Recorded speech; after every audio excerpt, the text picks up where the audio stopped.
그래서 랩터의 결론은 그래도 나는 감성을 사고 싶다 하시는 분들은 랩터야, 오늘은 무슨 영상이고? 안녕하세요, 랩터입니다. 오늘은 갤럭시 G 플립 6와 갤럭시 S24 울트라 정말 고민되는 편입니다. 성능 비교편에서 플립 6에 대한 기대감이 너무 커서 그런지 조금 실망스러운 점도 있었고요. 하지만 이번 영상에서는 기능적인 부분을 주로 다루기 때문에 플립 6와 S24 울트라를 충분히 비교해 볼만 할 듯 합니다. 그럼 긴 말 필요 없이 바로 살펴보겠습니다. 먼저 디자인입니다. 플립 6와 S24 울트라를 나란히 놓고 보면 플립 5도 그냥 바형 스마트폰처럼 보이죠. 플립 6가 접으면 정말 작고 귀엽지만 펼치면 이처럼 S24 울트라와 비슷할 정도로 길어집니다. 실제 길이도 S24 울트라보다 조금 더 길고요. 그리고 디스플레이 크기는 플립 6가 6.7인치이고요. S24 울트라가 6.8인치로 0.1인치 더 큽니다. 하지만 S24 울트라가 화면이 더 커 보이는 이유는 화면비 때문입니다.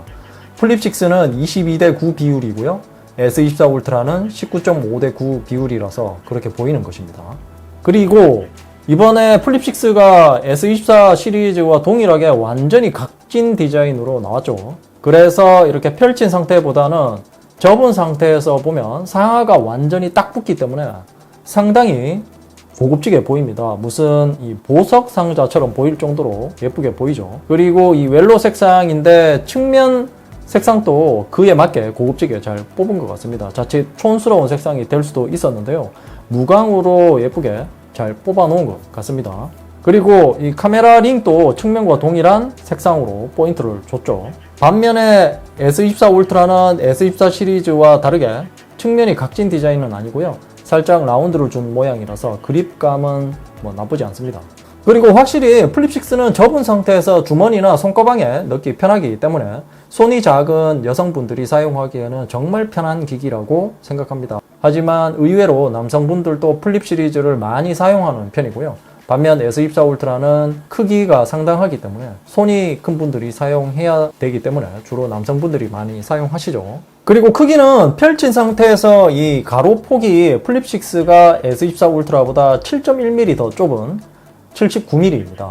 그리고 세로 길이는 플립 6가 S24 울트라보다 2.8mm 더 긴 165.1mm이고요. 그리고 두께는 플립 6가 S24 울트라보다 1.7mm 더 얇은 6.9mm입니다. 다만 이 접은 상태에서 플립 6의 두께는 14.9mm이고요. 그리고 무게 차이도 생각보다 많이 납니다. S24 울트라는 232g이고요. 플립 6는 187g이라서 상대적으로 가벼운 편이죠. 45g이나 차이가 납니다. 플립 6는 보통의 무게이지만 S24 울트라는 누워서 한 손으로 사용하면 손목 터널 증후군이 걸릴 수도 있습니다. 주의하시기 바라고요. 여기에 케이스까지 끼운다면 S24 울트라의 무게는 240g 이상 나갈 수 있는데요. 너무 두껍고 무거운 케이스는 피하는 것을 추천드립니다. 다음으로 두 모델의 실사용성에 대해서 알아보겠습니다. 플립 6가 S24 울트라 대비 가장 큰 장점이라고 한다면 바로 접을 수 있다는 것이죠. S24 울트라가 크고 무겁기 때문에 여성분들이 사용하기에는 확실히 무리가 있고요. 플립 6 같은 경우는 무게도 상대적으로 가볍고요. 이렇게 반으로 접을 수 있다는 것이 좋은 점이라고 생각합니다. 특히 바지 뒷주머니가 깊지 않은 상태에서는 S24 울트라를 주머니에 넣기도 불안하고요. 플립 6 같은 경우는 접어서 넣는다면 전혀 문제가 되지 않습니다. 플립 6의 가장 큰 문제는 아카이죠. 특히 접은 상태에서 떨어뜨리게 되면 다른 부분은 케이스 때문에 문제가 없지만 힌지에 찍힘이 발생하겠죠. 그렇다고 힌지 보호 케이스를 끼우면 두꺼워지고 바닥에 놓았을 때 사용하기가 불편한 단점이 있습니다. 분리형 케이스가 나오기는 하지만 그것도 불편하죠. 사실 이런 부분 때문에 플립 6나 폴드 6를 구매하는 것을 망설이는 분들이 대다수라고 생각합니다. 또한 2년 이상 사용하다 보면 갑자기 중간에 줄이 생기거나 화면 절반이 켜지지 않는 문제점들이 발생하죠. 반면 S24 울트라는 생폰이 아닌 이상 아무리 떨어뜨려도 문제되는 것은 없었고요. 그리고 4년 이상을 사용해도 디스플레이에 문제가 발생하는 경우도 상당히 드물기 때문에 내구성은 더 좋다라고 할 수 있습니다. 그리고 영상을 볼 때는 이런 느낌이고요. 디스플레이 크기 차이는 0.1인치 밖에 차이가 나지 않지만 비율 차이 때문에 실제 영상의 크기는 S24 울트라가 더 크게 나옵니다. 그리고 플립 6는 좌우에 이 레터박스가 많이 생기는 것을 볼 수 있죠. 그리고 두 모델의 색감이 조금 다르게 보입니다. 플립 6의 색감이 조금 더 진하게 보이고요. 그래서 그런지 몰라도 밝기는 S24 울트라가 조금 더 밝게 보입니다. 풀스크린으로 했을 때도 플립 6의 상하가 더 많이 잘리는 것을 볼 수 있죠. 그만큼 효율적이지 않다는 말이죠. S24 울트라는 상대적으로 잘리는 부분이 일정하기 때문에 플립 6보다는 보기가 편했습니다. 그리고 플립 6는 별다른 거치대가 없어도 이렇게 세워서 영상을 볼 수 있는 점이 편리하고요.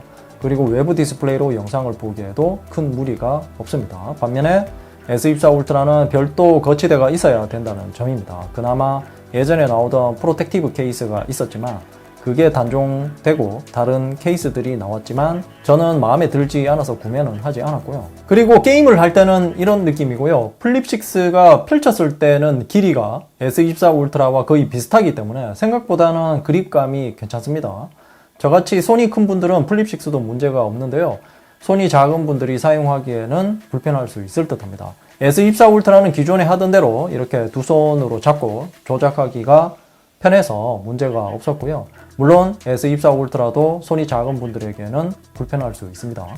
그리고 이번에 플립 6에 베이퍼 챔버가 들어가서 이런 고사양 게임을 할 때 어느 정도 냉각은 잘 되는 것 같고요. 다만 성능 비교편에서도 말씀드렸지만 냉각 성능이 좋지 않은 것으로 보입니다. 그때 제가 기대를 너무 많이 한 탓도 있었고요. 플립 6는 드디어 베이퍼 챔버가 들어갔구나 이런 정도로만 받아들이면 될 듯합니다. 그리고 원신의 그래픽 설정을 비교해 봤는데요. 같은 AP라서 그런지 그래픽 기본 설정이 동일합니다. 두 모델 모두 높음이 기본 설정이고요. 하단부 나머지 설정도 동일하고요. 그리고 두 모델의 OS가 서로 다릅니다. 플립 6는 원 UI 6.11이지만 S24 울트라는 원 UI 6.1입니다. 8월 중에 업데이트를 해준다고 했지만 현재 8월 하순이거든요. 아직도 업데이트가 되지 않고 있습니다. 영상이 나갈 시점에는 업데이트가 되었을 수도 있는데요. 그래서 현재 두 모델이 기능적인 차이점이 있습니다. 일단 가장 큰 차이점은 바로 AI 기능입니다. 각 기능별로 네이밍이 조금 다른 것을 볼 수 있죠. 세부적인 기능들도 S24 울트라에서는 지원이 안 되는 기능들이 많습니다. 그리고 플립 6에 새롭게 추가된 AI 기능들도 몇 가지 있는데요. 포토 어시스트에 들어가면 이렇게 인물 사진 스튜디오가 추가되어 있는 것을 볼 수 있고요. 제가 다른 영상에서 말씀드린 부분이죠. 그리고 그리기 어시스트가 들어가 있어서 재미난 사진들을 만들 수 있습니다. 장난치는 수준을 넘어서는 상당히 품질이 좋은 사진도 만들 수 있어서 무시할 수 없는 수준이라고 보시면 되고요. 그리고 날씨 및 시간 배경 화면이 여기에 들어가 있는데요. S24 울트라보다 설정하기가 더 간편해졌습니다. 이 기능을 모두 알고 계시겠지만 비가 오거나 눈이 올 때 잠금 화면에서 날씨 상태를 알려주는 기능이죠. 그리고 헬스 어시스트 기능도 플립 6에서 동일하게 사용할 수 있고요. 이 부분은 S24 울트라도 사용할 수 있는 기능입니다. S24 울트라에는 항목만 없지만 삼성 헬스의 버전이 동일한 것으로 봐서는 동일한 것으로 봐도 될 듯 하고요. 아마도 그 이유는 이 워치 7과 워치 울트라 때문에 이것은 미리 풀어준 것으로 보입니다. 그리고 버즈 3와 버즈 3 프로에서 사용할 수 있는 초고음질 오디오와 초광대역 음성은 플립 6와 폴드 6에서만 사용 가능하고요. 이게 제품은 팔아놓고 이 부분은 풀어줘야 되지 않나 그런 생각이 듭니다. 최소한 S24 시리즈와 플립 5 그리고 폴드 5 정도는 풀어줘야 되지 않을까요? 현재 버즈 3나 버즈 3 프로를 사용하시는 분들 중에 불만이 굉장히 많은 것으로 제가 알고 있거든요. 아무튼 위의 모든 기능들은 원 UI 6.11로 업데이트가 되면 모두 사용 가능합니다. 하지만 플립 6도 상대적으로 안 되는 기능이 있는데요. 그건 바로 덱스 모드이죠. 이번에 이 베이퍼 챔버도 들어갔으니 무선으로라도 연결을 할 수 있게 해줄 수 있을 듯한데요. 이번에도 들어가지 않았습니다. 그리고 또 하나 차이점이 있는데요. 플립 6 같은 경우 풀스크린 AOD를 제한적으로 사용할 수 있습니다. 터치를 하면 5초만 나타나고 꺼집니다. 반면에 S24 울트라는 상시로 계속 켤 수 있고요. 아마도 이 커버 화면의 디스플레이가 구형 패널이기 때문에 잔상 방지를 위해서 상시로 켜지는 것을 막아둔 것으로 보이고요. 물론 기존에 사용했던 AOD 기능은 상시로 계속 사용할 수 있습니다. 다음으로 카메라입니다. 플립6의 카메라가 드디어 업그레이드 되었습니다. S24와 동일한 50메가픽셀 화소이고 광각 카메라에 적용되었죠. 그리고 듀얼 픽셀과 위상차 AF 그리고 OIS는 메인 광각 카메라에만 지원을 해줍니다. 초광각 카메라는 동일하게 12메가픽셀이고요. 다만 이 센서의 크기가 모두 커졌습니다. 반면에 S24 울트라는 쿼드 카메라인데요. 메인 광각 카메라는 200메가픽셀이고 망원 3배 줌은 10메가픽셀이고요. 망원 5배 줌은 50메가픽셀입니다. 초광각은 12메가픽셀이 적용되어 있고요. 그리고 OIS는 초광각을 제외한 나머지 모두 지원해 줍니다. 그리고 플립6는 이번에 새롭게 들어간 플렉스캠을 사용할 수 있는데요. 사용법은 간단합니다. 그냥 이렇게 살짝 펼친 상태에서 화면을 더블 탭을 하시면 바로 화면이 켜지고 카메라를 켜면 되고요. 그리고 좌측에 사람 모양이 켜져 있으면 되는 것입니다. 동영상 모드에 있는 이 자동 프레이밍 기능과 비슷하다고 보시면 되고요. 동일한 기능이 사진 모드에 들어갔다고 보시면 됩니다. 제스처로 찍어도 되지만 워치7과 같이 있으면 깔맞춤이죠. 생각보다 구도를 잘 잡아줬습니다. 물론 각도는 좁기는 하지만 2명에서 3명이 찍기에는 괜찮았고요. 다만 너무 가까우면 작동을 잘 하지 않았습니다. 그리고 이 사진은 초광각 카메라로 찍은 사진이고요. 두 모델 모두 색감은 거의 비슷하게 나왔습니다. 초점도 잘 맞고요. 사진이 정말 잘 나왔죠. 랩터가 찍은 사진인데 너무 잘 나왔습니다. 하늘에 먹구름과 해가 비치고 있는 모습을 한 번에 모두 담아냈고요. 특히 먹구름은 실제보다 더 잘 나오는 것 같습니다. 메인 광각 카메라로 찍은 사진인데요. 두 모델 모두 초점도 잘 맞고 사진이 잘 나왔는데요. 먹구름이 조금 무서울 정도로 잘 표현이 된 것 같습니다. AI가 보정을 해서 실제 눈으로 보는 것보다는 더 잘 표현했고요. 플립6가 보정을 조금 더 많이 하는 듯한 느낌이 듭니다. 그리고 밝기 역시 플립6가 조금 더 밝은 느낌도 들고요. 사실 S24 울트라가 0.1 더 밝거든요. 그리고 확대를 해봐도 큰 차이가 없는 것을 알 수 있습니다. 선해도도 비슷하고요. 그리고 플립6는 10배 디지털 줌까지만 지원하죠. S24처럼 30배 줌을 지원하지는 않습니다. 그 이유는 망원 카메라가 없기 때문이죠. 하지만 이렇게 S24 울트라의 10배 줌과 비교해도 전혀 떨어지지 않는 퀄리티를 보여줍니다. S24 울트라는 5배 망원에서 크롭해서 보여주는 것이고요. 플립6는 50메가픽셀 광각 카메라에서 크롭해서 보여주는 것인데도 큰 차이가 없는 것을 볼 수 있습니다. 확실히 플립5 대비 10배 디지털 줌은 품질이 많이 올라왔습니다.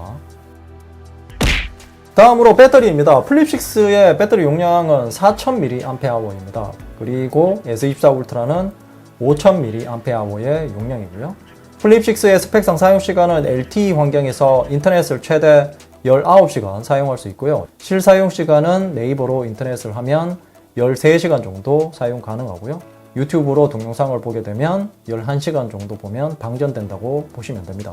기본적으로 동영상 밝게는 ON으로 하고 사용을 했습니다.